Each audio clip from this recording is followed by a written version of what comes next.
Halo teman-teman, senang dapat menjumpai teman-teman di dalam acara Youth for Christ bersama saya Pendeta Obaja Nathanael dari GKI Wonosobo. Bagaimana kabarnya hari ini? Kiranya teman-teman berbahagia ya. Renungan kita kali ini ditulis oleh Pendeta Ayub Sektianto. Renungan ini berjudul Mertua adalah Orang Tua, yang didasarkan pada Rut pasal 1 ayat 6 sampai 18. Sebelum merenungkan firman Tuhan, mari kita berdoa.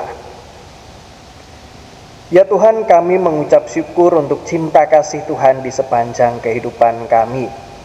Saat ini kami juga bersyukur untuk waktu yang Tuhan berikan, sehingga kami dapat merenungkan firman-Mu. Kiranya Tuhan menolong kami, memberikan kami hikmat, sehingga kami bisa menerima firman Tuhan dengan baik pada hari ini.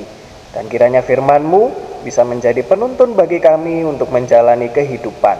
Terima kasih ya Tuhan, di dalam nama Tuhan Yesus kami berdoa. Amin. Teman-teman yang terkasih di dalam Yesus Kristus, yang menjadi pusat refleksi kita untuk renungan ini adalah Rut pasal 1 ayat 17 yang berbunyi demikian. Kiranya Tuhan menghukum aku dengan berat, bahkan lebih lagi, jikalau ada yang memisahkan aku dari Engkau, kecuali maut. Teman-teman, di dalam kehidupan berumah tangga, selain bersama pasangan, anak, dan orang tua kandung, relasi antara mertua dan menantu juga perlu dirawat agar berjalan harmonis. Mertua dan menantu perlu membangun pola komunikasi yang terbuka dan jujur. Percakapan dilakukan dengan penuh kasih sayang, saling mendengarkan dan saling memahami. Ikatan atau bonding perlu terus diciptakan untuk membangun kepercayaan. Menantu menunjukkan rasa hormat dan kasih sayang sebagaimana kepada orang tua kandung. Mertua memberikan ruang serta mendukung keputusan dalam otonomi keluarga anaknya. Naomi yang kehilangan suaminya dan kedua anak laki-lakinya memutuskan untuk kembali ke Bethlehem dari Moab, tanah kelahirannya. Budaya patriarki pada waktu itu memosisikan perempuan sebagai bagian dari harta milik laki-laki. Kehilangan semua laki-laki dalam keluarganya menjadikan Naomi kehilangan seluruh hak sosialnya. Naomi yang telah lanjut usia merasa masa depannya telah berakhir. Dalam kasihnya kepada Orpa dan Rut, Naomi menyuruh keduanya untuk kembali mencari suami. Namun, Rut memilih untuk setia menjaga ibu mertuanya. Rut juga memilih untuk mengabdi kepada Allah yang benar, meskipun hal itu berarti ia harus meninggalkan masa depannya di Moab.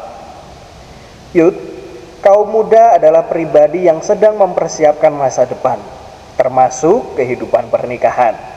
Persiapan tersebut tidak hanya terkait kestabilan finansial, tetapi juga soal kematangan emosi dalam berrelasi.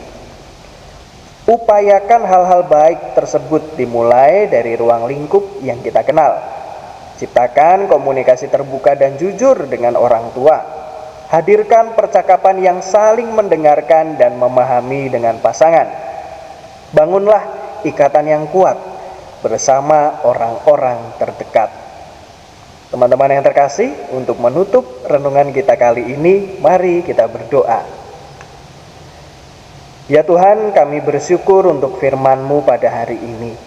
Ajar kami untuk bisa menata diri, membangun diri, dan mempersiapkan diri untuk menuju masa depan yang telah Tuhan rencanakan. Ajar kami untuk bisa semakin dewasa lagi, dan ajar kami juga untuk mempersiapkan diri, membangun hidup dalam sebuah keluarga yang disatukan oleh Tuhan. Kiranya Tuhan menolong keluarga kami. Setiap anggota keluarga dapat saling menjaga, merawat, dan mengasihi. Terima kasih ya Tuhan. Saat ini kami akan melanjutkan aktivitas kami. Kiranya Tuhan memimpin kami dan menolong kami. Terima kasih Tuhan. Di dalam nama Tuhan Yesus kami berdoa. Amin. Teman-teman yang terkasih di dalam Yesus Kristus, demikian renungan kita hari ini. Jangan lupa subscribe, like, dan bagikan kepada teman-teman yang lain ya. Tuhan Yesus memberkati.